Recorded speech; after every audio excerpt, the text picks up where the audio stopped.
الله العظيم الذي لا إله إلا هو الحي القيوم أتوب إليه. صلى الله العظيم لنا ولوالدينا من مشايخنا ولجميع المؤمنين والمؤمنات من أمة محمد صلى الله عليه وسلم. لا إله إلا الله وحده لا شريك له، له الملك وله الحمد يحيي ويميت وهو على كل شيء قدير. لا حول ولا قوة إلا بالله العلي العظيم. اللهم صل وسلم وبارك على سيدنا محمد وعلى آله وصحبه وسلم. اللهم صل وسلم وبارك على سيدنا محمد نور الشافي ودواء الكافي وعلى آله وصحبه وسلم. اللهم صل وسلم وبارك على سيدنا محمد وعلى آله وصحبه عدد نعم الله الكريم وإفضاله. بسم الله الرحمن الرحيم. الحمد لله رب العالمين وبه نستعين. اللهم صل وسلم وبارك على سيد المرسلين سيدنا ونبينا وحبيبنا ومولانا محمد وعلى آله وصحبه ومن سار على نهجه إلى يوم الدين. سبحانك لا علم لنا إلا ما علمتنا. Maha suci ya Allah, kami manusia tak pernah mengerti apa-apa illa ma'alamdana, kecuali apa yang diajarkan kepada kami. Innaka antal alimul hakim. Sesungguhnya dikaulah ya Allah yang maha mengetahui lagi maha bijaksana. Allah menawwir qulubana bin nuri hidayatik. Ya Allah, sinarilah hati kami dengan sinaran hidayah dari kama nawwarta al-ardha bi nuri syamsi, sebagaimana Engkau telah menyinari bumi ini dengan sinaran matahari. Allahumma inna ala dzikrika, bantulah kami untuk mengingat-Mu. Syukrika, bantulah kami untuk mensyukuri nikmat-Mu. Husna ibadatik, dan bantulah kami ya Allah untuk melakukan amal ibadah yang terbaik. Alhamdulillahirabbil alamin. Assalamualaikum warahmatullahi wabarakatuh. Yang saya muliakan tuan pengurusi majlis yang berbahagia, pengurusi Masjid Syariah Tanah Tanjung Jaya, ahli-ahli Dewan Kuasa, dan yang dikasihi Tuan Imam yang kali kedua menjemput saya untuk hadir ke sini. Tuan-tuan haji, pemenangnya hadirin muslimin muslimat yang dirahmati Allah. Alhamdulillah, pada malam yang berbahagia ini Allah masih lagi sudi untuk memberi bantuan saat ini dan menyambung program yang kita untuk hidup. Mudah-mudahan hidup kita di awal bulan Muharram ini menjadikan kita sentiasa bermuhasabah diri kepada Allah. Andai kata bulan Muharram ini dalam kategori bulan-bulan yang haram, patutnya kita menempati diri dengan menjauhi larangan Allah dan mendekatkan diri kita kepada Allah dengan melaksanakan perintahnya. Mudah-mudahan Allah terima segala amal ibadah kita dan semua ini memberi manfaat kepada kita di dunia dan di akhirat. Tuan-tuan hadirin muslimin yang dirahmati Allah, pada malam ini kita akan bincang berkait dengan sifat salat Nabi yang sahih. Perbincangan berasaskan kepada buku ini, yang mana kedatangan saya itu, saya bawa buku saya, ada bahagian daripada tuan-tuan ada dapatkan buku ini, namun cetakan yang keempat yang mana kuning itu. Ini saya perbaiki dan cetakan yang kelima, alhamdulillah. Dan buku kita ini dah dicetak 40,000 gram. Saya belajar sendiri, lelaki sendiri, terjemah sendiri, edit sendiri, desain sendiri, cetak sendiri, jual sendiri. Dijual hanya di masjid dan di surau saja. Tapi kalau tuan-tuan dan pusingkan sempat memang tak ada. Ini hasil daripada kitab kita dalam bahasa Arab ni, yang ditulis oleh tuan guru saya, Syekh Hasan Sahab Al-Qurashi Al-Hashimi, seorang ulama berasal daripada keturunan Rasulullah SAW, masih lagi hidup di negeri Jordan sekarang, dan umurnya dalam lebih kurang 48 tahun. Dia telah menulis lebih daripada 120 kitab-kitab agama, alhamdulillah. Dan saya belajar dengan dia kemudian dia mengambil masa untuk terjemah buku ini selama 7 tahun dan lebih kurang 11 tahun masa diperlukan untuk belajar terjemah dan menerbitkan buku ini. Alhamdulillah. Dalam buku ini kita bicarakan tentang pelaksanaan solat Nabi sallallahu alaihi wasallam daripada takbir hingga salam menurut wacana mazhab Syafi'i. Dan kita sedari bahawa mazhab Syafi'i merupakan mazhab muktabar dan satu mazhab yang digunakan secara resmi di Negeri Sembilan dan di negara kita amnya serta di daerah Nusantara. Ia merupakan mazhab yang terbesar untuk umat Islam.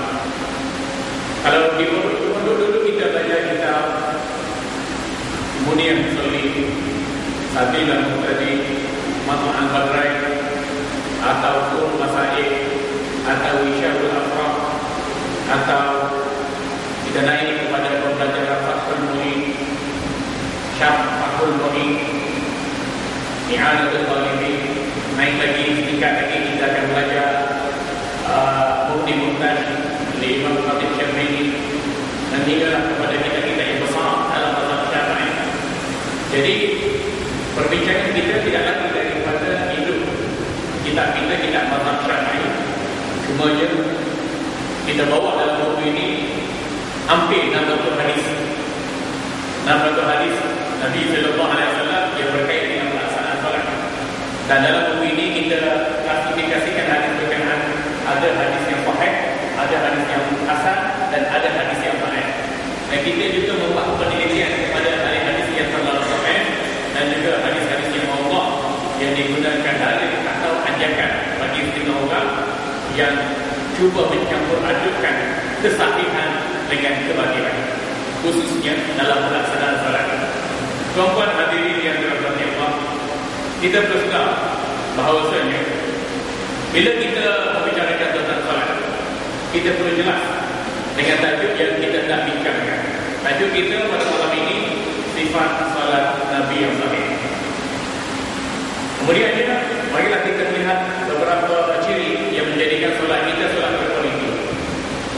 Karena kita nak solat yang kita lakukan ini adalah merupakan ibadat yang terbaik dalam perjalanan menuju kepada Allah. Sama ada melalui perkataan kita, melalui perbuatan kita, dan yang lebih penting fokusnya adalah pada isi hati kita. Jadi tabungan rukun qauli, rukun fi'li, rukun qalbi benarnya bukan difokus dalam solat saja, tetapi berkait dengan aktiviti kehidupan seharian kita. Karena itu baginda sallallahu alaihi wasallam bersabda menjelaskan kepentingan salat. Awal ma yuhasabu alaihi al-'abdu as-salat, fa in fasadat fasada sa'ir 'amali wa in salahat salaha sa'ir 'amali. Pahala yang mula diukir oleh Allah di pada masyarakat salat.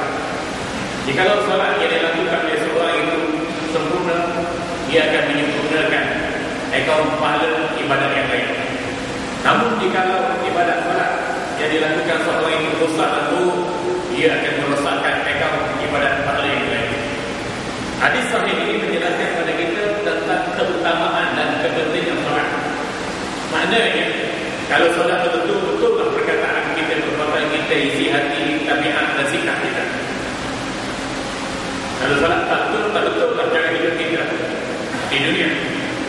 Dan lebih buruk, solat yang tak betul tadi bukan saja menumbuhkan budi pekerti yang kecil dalam satu diri manusia, tetapi ia menjadi mekanisme untuk menentukan maju dan mundur kehidupan manusia di dunia, bahkan merosakkan ibadat-ibadat yang lain.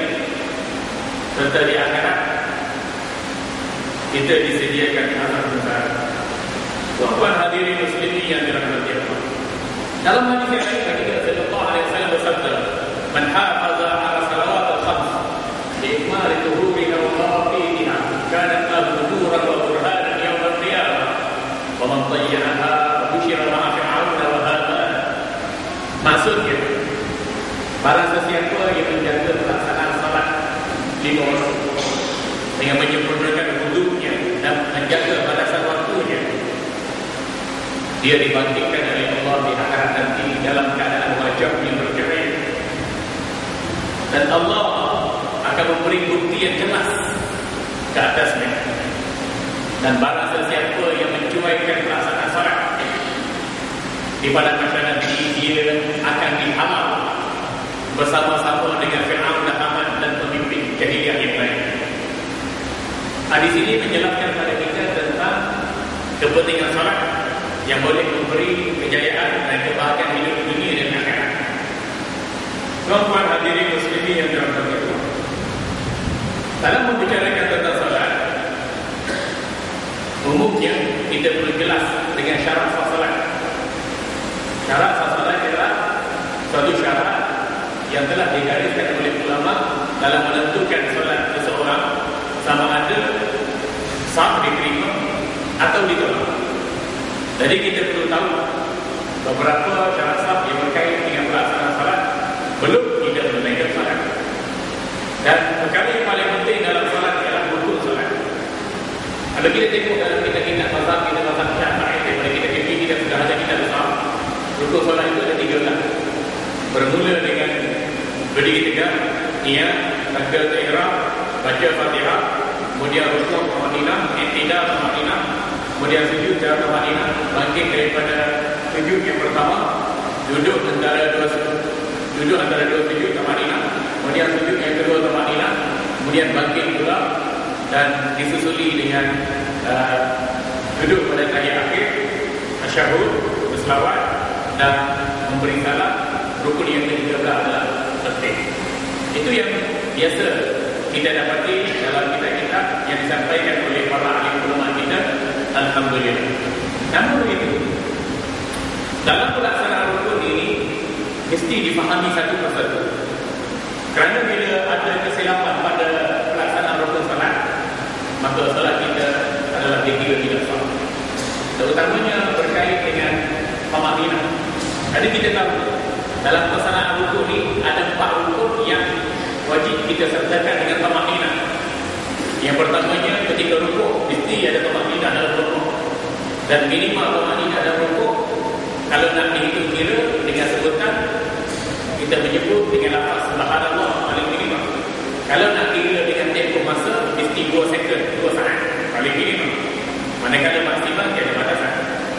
Tetapi sayyidinya imam nak meringankan solat bila solat bersama jamaah.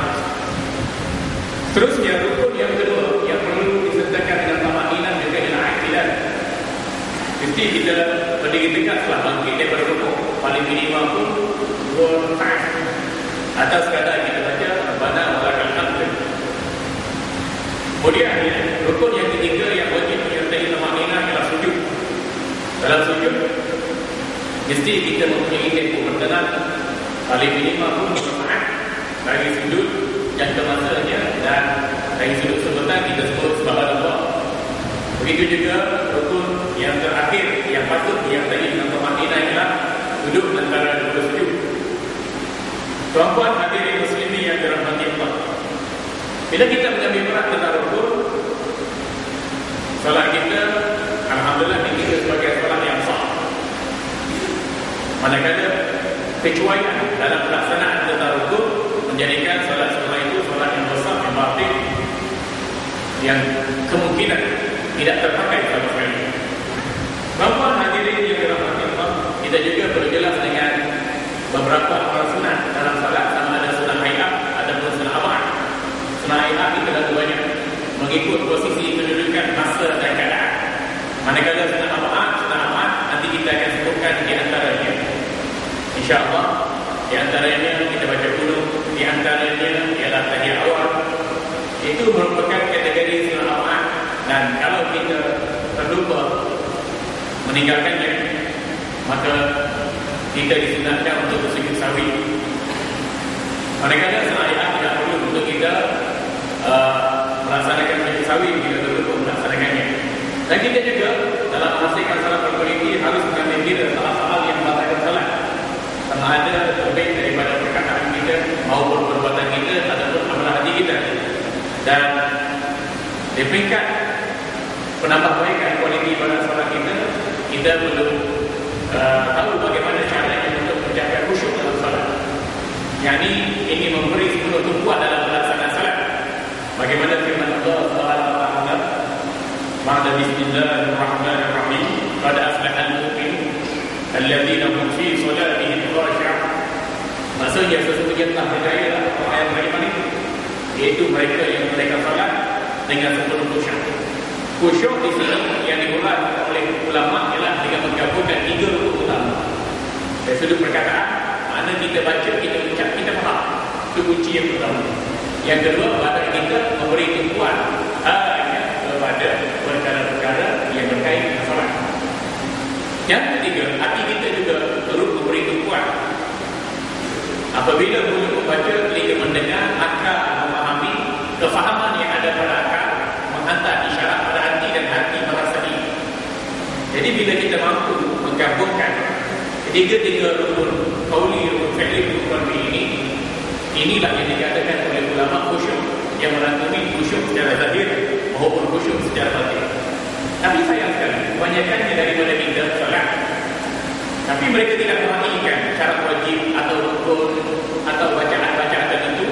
Akhirnya kadang mereka solat hanya dengan menggerakkan tubuh dan pakaian saja, menjadikan solat mereka itu tidak diterima oleh Allah. Antara itu benarlah sabda Nabi sallallahu alaihi wasallam, "Kam minan nas laisa min birrihim illa bil qura wa salat." Apa gambar di kalangan umat mendirikan solat tetapi tak mendapat manfaat apa-apa dari pelaksanaan solatnya kecuali benar, lelah dan sakit saja. Di sini menggambarkan kepada kita, memang pun terdapat sebahagian dari kalangan umat Islam mendirikan ibadat tetapi dalam keadaan tidak berilmu. Ibnu Ruslan menyebutkan di dalam hadis sumatnya, "Fakul man dilai ta'ala ya'malu amaluhu mardudatu lahu." Barang sesiapa yang melakukan amal ibadat tanpa ilmu di dalam, Allah tidak akan menerima amal ibadatnya. Allah tidak akan menerima amal ibadatnya. Maksudnya tuan-tuan, kalau kita melakukan ibadat dengan jahil, Allah tak terima ibadat kita. Kita lakukan ibadat dengan sangkaan, dengan ikut-ikutan, Allah tidak akan terima ibadat kita. Itu di antara kes yang dikatakan kita sembahyang bila tidak dipandukan dengan ilmu, badan dan pakaian yang sembahyang, tetapi tidak diterima oleh Allah. Antara itu kita tak boleh pahala, dan kadang tak boleh pahala, kita boleh dosa. Jadi apa guna tuan-tuan kita jadi manusia, kita menjadi hamba Allah. Allah perintah pada kita, kita tak ada ilmu tentangnya.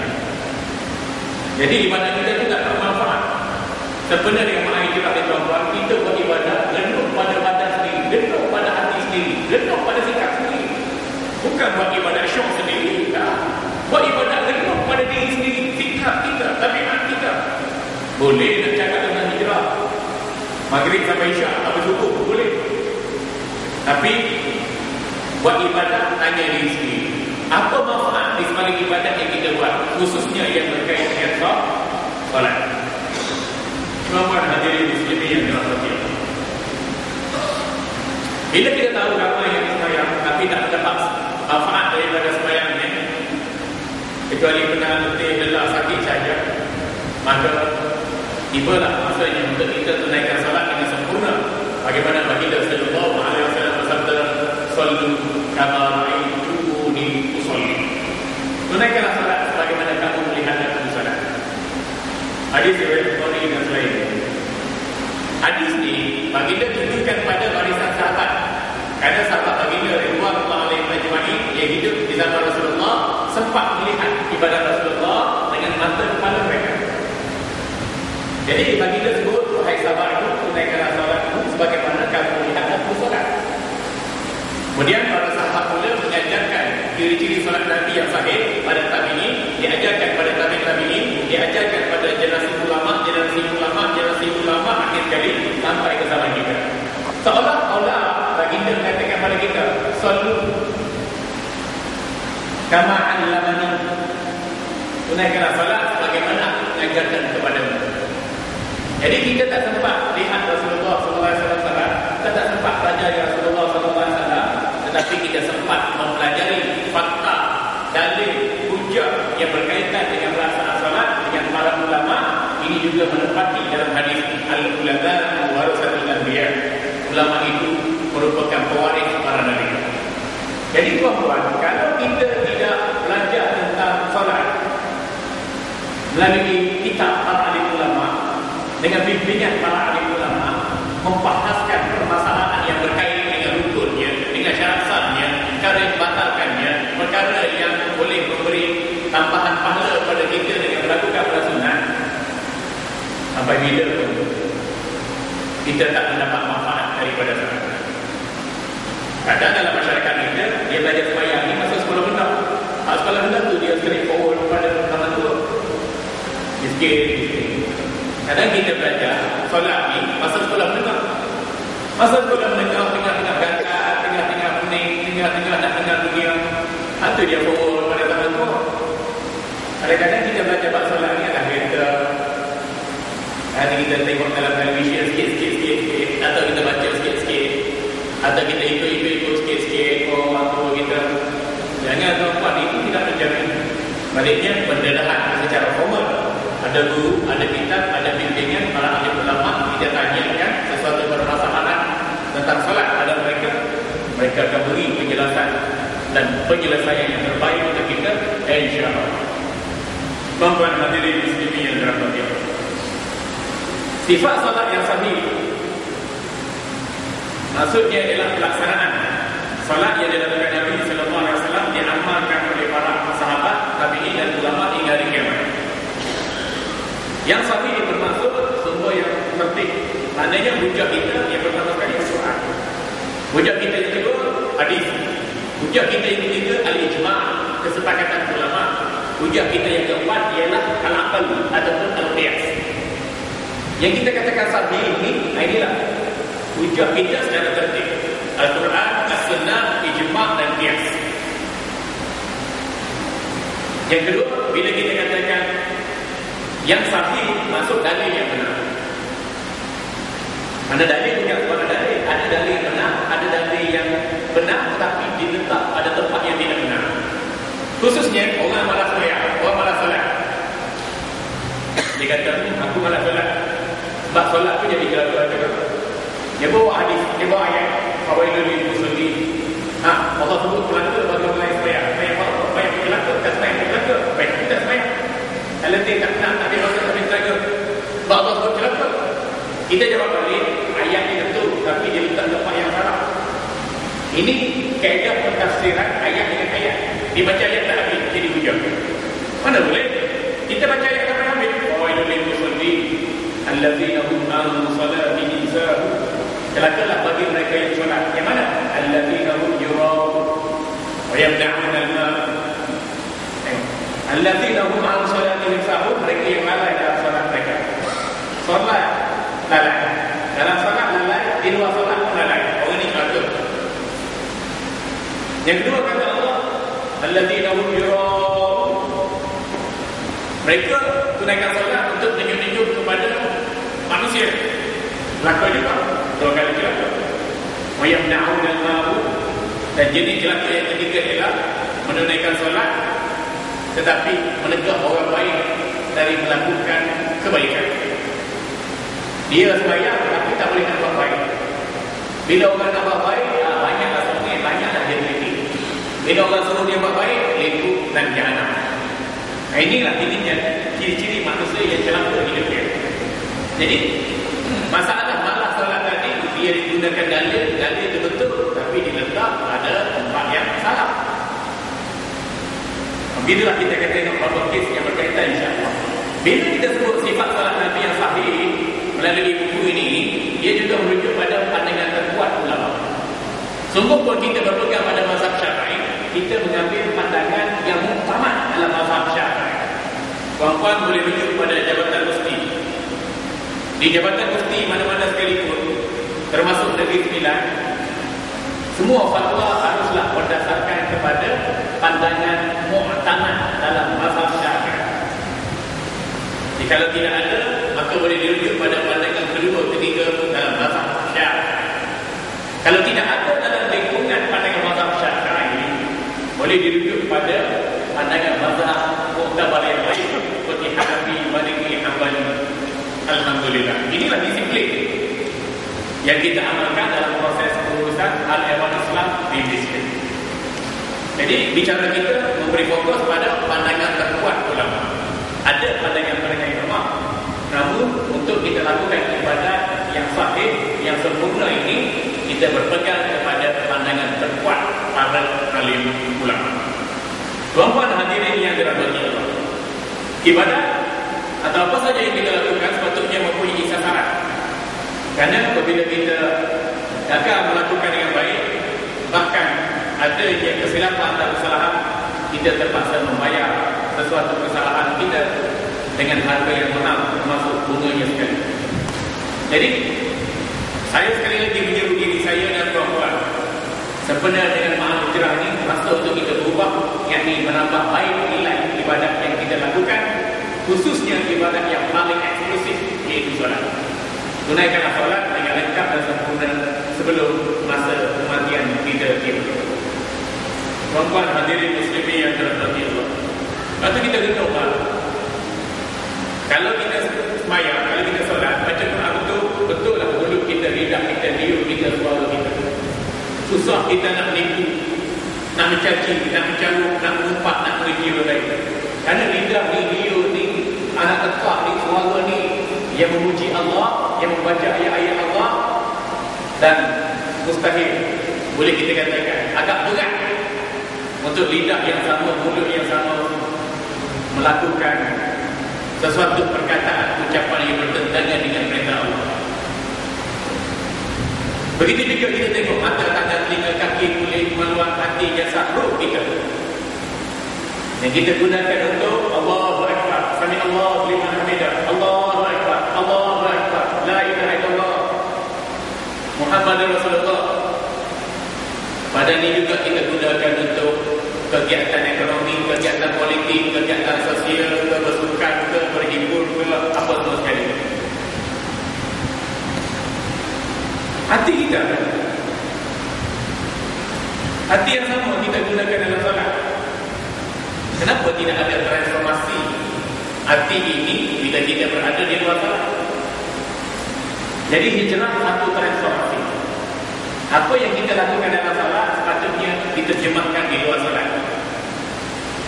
Karena dalam solat, luar solat merupakan medan perhitungan kita dengan Allah untuk menuju akhirat. Tuan-tuan hadirin muslimin yang dirahmati Allah, ini merupakan keutamaan solat.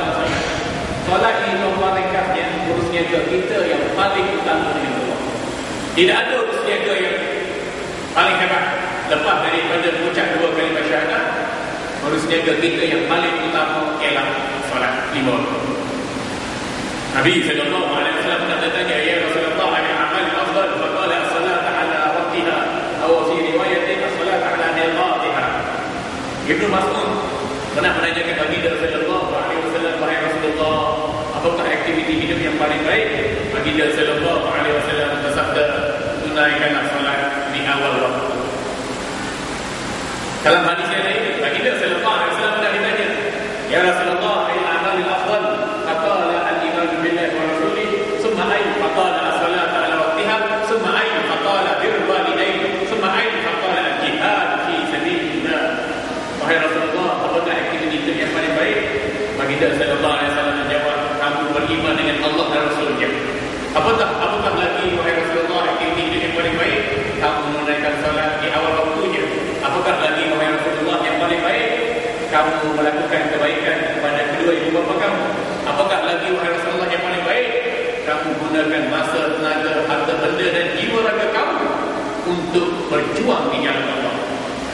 Jadi kita bersyukur pada Allah Tuhan, kerana dengan bantuan subsidi kontrak nyawa yang Allah kurniakan pada kita ini, sebenarnya yang tahun 1433 Hijrah, kita boleh kembalikan apa yang kita ada. Beriman dengan Allah, tunaikan salat di awal waktu, berbakti pada kedua ibu bapa, dan gunakan apa yang kita ada untuk berjihad di jalan Allah. Alhamdulillah. Tuan-tuan hadirin yang dirahmati Allah, orang yang tak sembahyang tak akan berjaya hidup dia, tak akan berjaya. Tengok Allah